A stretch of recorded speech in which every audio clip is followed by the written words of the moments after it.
Alrighty, it is December 6th, and we are crying apparently. But no, my eyes are watering. I'm very tired. I was so anxious last night that I didn't get any sleep. But I'm on my way to the hospital after I get my pancakes, of course. Being induced today. I pray she comes today, but we'll see how it goes. I'll keep you updated. Hi guys, welcome back to my channel. As you can see, I'm not pregnant anymore. The little one is here. I had to get induced. None of the induction tries worked. I was very disappointed. I got induced December 6th, and I ended up having her December 7th. I'm sorry I only got such a little clip of me on the way to the hospital, because from that point on, stuff got rough. I went through, hell ain't even a word. I want to say I probably went through worse than that. So to kind of start from the beginning, I got picked up. We went to the hospital. I was excited. I was also nervous. I was also anxious. I had been up for maybe 2 days before with no sleep. I was dealing with pregnancy anxiety and pregnancy insomnia terribly. So when I finally did get to the hospital, I don't think it really hit me until I walked through the doors and I signed in, and they was just like saying it was expecting me. And as soon as they're like, okay, we're gonna take you back to a room, that's when it hit. And I'm like, okay. I thought she was gonna be born on that day. So it didn't happen as quick as I thought, but apparently it happened quicker than other first-time moms. So that's a good thing to know that. I'm in a group on Facebook again, and some people get induced and it takes them 2 or 3 days. It only took me a day, so thank God for that. But yeah, so I got to the hospital. I got put back in my room. They checked me. I was only dilated at like a 3, which was terrible because I kind of didn't want to get induced. But after that, we were in the room. They told me to eat my last time, so I stuffed my face. And they gave me the medicine for the inducing. The crazy part is I got rolling veins. So I had to get stuck like 300 times in order for them to finally be able to find the vein that they needed and hook it up to me. So I got scars. I don't know if you can see them, but I got a couple scars here and there, scar tissue and everything. But yeah, they gave me the medicine, and after that, you basically kind of just stuck in a room, stuck to the little pole thing with all the IVs. And then eventually they was checking me. The bag had to get emptied out. So it was a big bag of the medicine. And it was just kind of going down, and they would keep checking me to see if they had to give me more. It was Pitocin. And they were not sure if they were going to give me a second bag or just go ahead with the next process. But eventually, a couple hours afterwards, they just said that they were going to go ahead and give me fentanyl, because by that time I was really antsy. I was really tired. I was exhausted. I was just aggravated, agitated, and hungry. All I could do was drink water. So they said they were going to give me the fentanyl. Her dad did not want that because he said, it's in heroin. I don't want her to have that. I don't want it to get in my baby and make y'all high. Whatever the case, I didn't care what he was talking about. I told the doctor to give it to me. I got the fentanyl, and I was high. But that was supposed to help me go to sleep, because the doctor kept saying that I needed my energy to push. I was going to use every part of my body. I should have listened to that, because I did use every part of my body. But what happened next? They gave me the fentanyl, and I kid you not, as soon as I went to sleep, like as soon as I was in the round 4 sleep, I felt my stomach like shake, like do like this. Oops, sorry. And I felt like, I'm like, maybe I gotta go to the bathroom. By this time, it's like 5 in the morning. He's on the couch, sleep, snoring comfortably. I wanted to throw a pillow at him because I was so mad that he was just so comfortable and happy and sleep. And I was miserable, just uncomfortable, just fat, you know, and I was on my back. I didn't like being on my back pregnant, you know, on my side was hard. I miss sleeping on my stomach, so, and I'm hungry. I can't tell you, like, I was just really, really hungry and frustrated. So I get up and I'm like, maybe I gotta go to the bathroom. I got halfway to the bathroom and all this liquid just came out. And I'm like, shoot, I just peed on myself. Mind you, I was high as ever. So I didn't feel it come out. I just hurried on the floor. And I'm like, yeah, I just peed on myself. And I ain't got control of my bowels or something. So I thought I peed on myself. And after that, I kind of started feeling my stomach feeling just weird. And I was high, so high that they told me I needed help getting out the bed, but I didn't want to wake him up. I didn't want to call a nurse. I'm like, I just want to do something by myself finally. because they were just, I didn't want them in the bathroom with me. I didn't want to be touched. I just wanted privacy. I ended up kind of, a little more came out, and I'm like, oh, my water broke. So I go to run to him. Running was stupid because I could have failed. Like I said, I was so high, I was delusional. I get to him, I shake him. I'm like, yeah, my water broke. He get woke up out of his sleep, cross-eyed and whatnot. And he's like, no, it didn't. No, it didn't break. I'm like, yes, it did. As soon as he said no, it didn't, it broke again, and more came out. So he jumped up, freaking out, screaming for the nurse. And the nurses came in there, and it frustrated me at how calm they was. Me and him both freaking out. And he like, did her water break? And the nurse is just, yeah, it broke. Go ahead and lay down. We're gonna check you. And I'm just like, so that's it? Like, they just was too calm for me. I hated it. I know that that's protocol. They should be calm. I wanted them to be freaking out like me. So anyways, I lay down and they checked me, and they were just like, yeah, your water broke. Baby should be here in a couple hours. So at that point, I was scared, like even more scared than ever. So I just laid down. I ended up, as soon as they said that, I started having the worst contractions of my life. Now this is the worst part to me.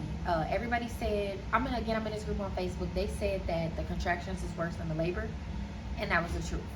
I was so anti, I still got pregnancy brain. What is that word? Epidural. I was so anti-epidural, but when them contractions hit, they were going back to back. So I was getting maybe a 2-minute break. When the contractions would come, I couldn't even breathe. I couldn't talk. It took me at least 2 hours to be able to even call the doula. Like, I needed her there with me because she was supposed to help me do the contractions, because he didn't know. He was no help. He was freaking out just as much as me. But eventually with the contractions, I was sweating. I was throwing up nonstop. I was just in pain. I didn't want to be touched. I was frustrated. I felt that in my neck, my back, my butt, my legs. Like, I felt the contractions just everywhere. And they took forever to give me the epidural. Eventually, I was in so much pain that my legs gave out. And he had to catch me. And he was just, is this normal? Why is she acting like this? Is this normal? And they're, yeah, it's normal. And they just walked out. And it's just, I'm just so tired of y'all being so calm. So, yeah, so I was just frustrated at how calm they was. Like, I don't know why I wanted them. I expected it to just be wreaking havoc in that room. Like, let's just tear the room up. Let's just throw stuff around. She's panicking. She's freaking out. I wanted them to freak out with me, and it was just, they wasn't. I didn't like it. So anyways, that's just my experience as a first-time mom. It was scary for me. I think I went into it too calm. I should have expected the worst, like everybody kept telling me, but I didn't want to watch the videos like my doula told me to prepare. I didn't want to hear stories. I'm just like, oh, I'm gonna do it. I don't need the epidural. I'm gonna be fine. Thinking I was tough, and I wasn't. But eventually I'm gonna do a video telling how important a doula is, because she literally saved my life. Because like I said, her dad was just as dramatic, if not worse than me. You would have thought he was on the table giving birth. But anywho, yeah, so after that, they kept checking me every once in a while. The checking became irritating because it started to hurt. I started to feel a little violated. Like, okay, can we just cut that out? Like, y'all don't have to keep checking me. Just give me time. Because it was so painful. I was in so much pain. So they ended up coming to give me the epidural. No, I asked a nurse for the epidural. I hated this nurse. She was just of no help. I wanted her off that shift. I had to deal with her literally for 12 hours. I just wanted her gone. Like, when is her shift gonna be over? She was just insensitive. But I asked her for an epidural, and she told me yes. And then by this time, my contractions was coming like every minute at this point. So another nurse came in to check me one more time, and was saying, we need to check you one more time to decide if we're gonna give you another bag of Pitocin. So after I got checked that second time, then they're like, okay, so did you call for the epidural? And she said, no, I was waiting on you to come in. So that was another maybe 20 minutes that I'm just in pain. And I'm like, so I asked her, I did get a little flip with her, because at this point, I'm just like, why didn't you get it? If I asked you for it, why would you wait for them to get it? So now I'm snappy. Then they went to go and call for it. It took another almost 30 minutes for the people to actually come in there to do the epidural. So they were like, sit down, be completely still, make sure you don't move, because if you move, you can get paralyzed. So now it's putting more stress on me. Like, sit completely still, I can't when I have contractions coming. So I have to sit still through a contraction. That was the hardest thing I ever had to do. And they didn't want her dad to be around. Like, every time it was a contraction, I'm squeezing him or holding his hand. They just wanted me still. So I had nothing to squeeze. So I could have bit a hole in my tongue. Like, it was just terrible. So they gave it to me. And they were like, okay, now you are subject to this bed. Like, it's no more getting up. So I'm just laying in the bed, and then I had to get a catheter. And I felt that too, so that was frustrating. After getting checked so many times, it's like, okay, can I have my vagina back? Like, I'm tired of y'all violating me. So I just laid there, and he went back to sleep, and I kind of got to relax. So with the fentanyl, with the epidural, I'm on la la land. Like, the contractions had died down. I could still feel them a little bit. They had my stomach kind of hooked up to a monitor so they can see the contractions too, to know when I needed to push. So I kind of dozed off a little bit. My doula was on her way there. She gets there, and by that time they checked me one more time, and all I know is the nurse said, yeah, she's at a 10, the baby's almost gonna be here. And she walked out, and he was in the bathroom actually taking a poop. I remember that. Like, that was the funniest part. He was taking a poop. So all he knows, he heard she's at a 10 and is about to deliver. He said he was so bad because he was like, I can't sleep. Your first y'all waking me up telling me her water broke, and then now I'm just trying to take, use the bathroom in peace now, saying the baby's on the way. He ran out scared, and I'm just like, I hope that you finished and cleaned yourself up, because I hope he washed his hands, now that I think about it, because I had to squeeze his hand and stuff. He probably didn't wash his hands. That's disgusting. But anyway, he runs out, and when they said I'm at a 10, it was something about them saying I'm at a 10, it's about to be time to push, that just made the contractions just terrible. My epidural started wearing off, and it was too late for me to get another one. So they brought in a residence. I personally said I didn't want residence, but by this time I'm just like, whatever is gonna help. And they had came in and introduced themselves to me throughout the time. They were polite, so I'm just like, go ahead. If I can help y'all, help me help y'all, y'all help me help y'all. Like, so they were in there. You could tell they were new because they were really friendly. They were talking a lot. The older nurses was the ones that was just so short with me, so it worked out. But I had to what happened next? Yeah, I was in a lot of pain. This part is a blur.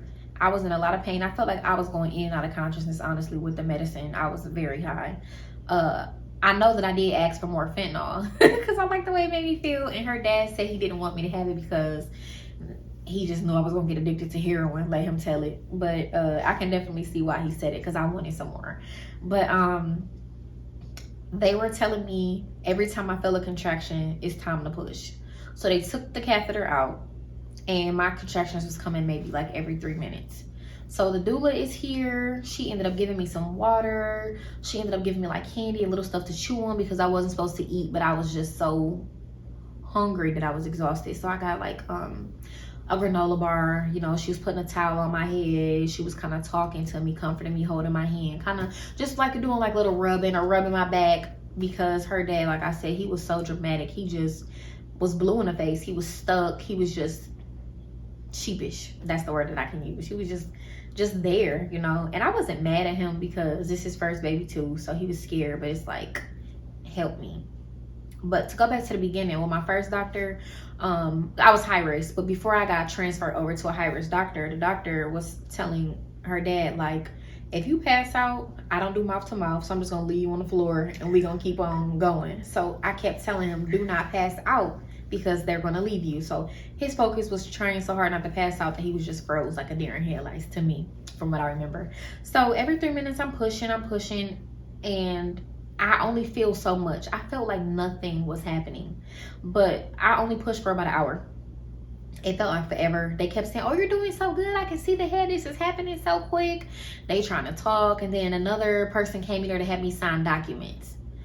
And I don't even know what I signed. Like, I just feel like that was stupid. Why would you have me sign something in the middle of pushing? Like, I don't even know what this is. And they just want to talk. And do you want to get another position? And want to touch? And I'm just like, don't touch me. Don't talk to me. I just want to push and get it over with. So the epidural is wearing its course at this point. So her dad had my leg, my foot.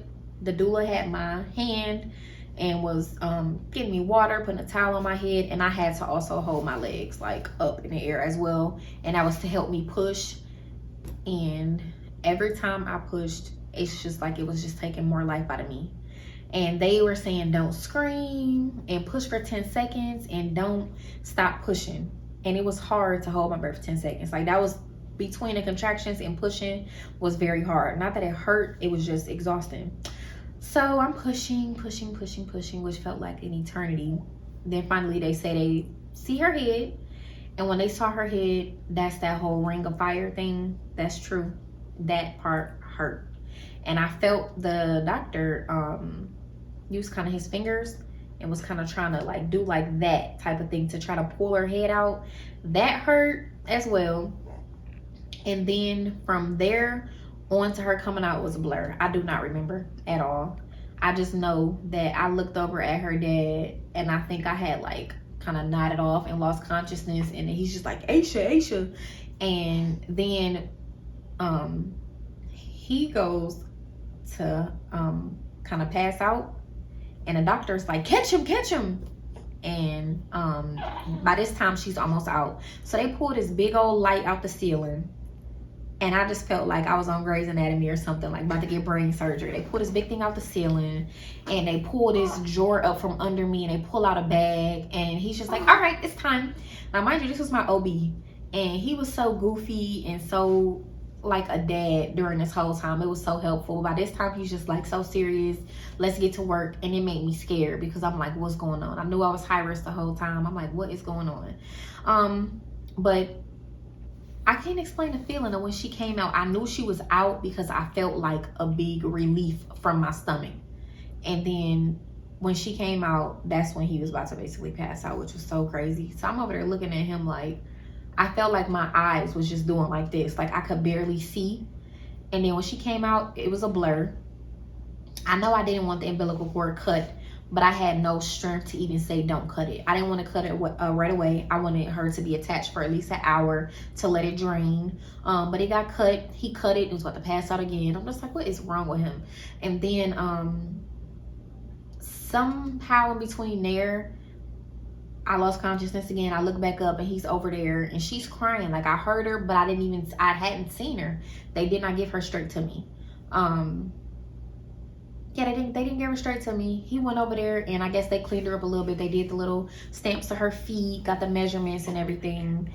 And I started feeling pain. I'm like, what is this? So then the doctor's telling me I'm getting stitches. So I had got 2nd-degree tears. I don't know how many stitches I got, but that part hurt like hell. Like I had to get the stitches. That part I did feel. And it was a lot of blood. And he just was like kind of doing like this, like, and then all the blood apparently was going in that bag. So I seen him put a bag on a table and I'm like, what is that? The whole time I thought it was a placenta, but apparently it was a bag full of blood. And that's because I was on blood thinners. I had some health issues in the beginning of the year. I'll talk about that in another video about how my pregnancy was and why it was high risk and what I went through. But it was so much blood because of the blood thinners. So it was kind of like them having to really work quickly, stitch me up, close me up, and get control of the bleeding so I didn't bleed to death. I knew that that would be kind of a risk with me bleeding a lot. I was initially supposed to have a C-section, but they ended up giving me, they thought that it would be safer to do vaginal, which I did too, like don't cut me.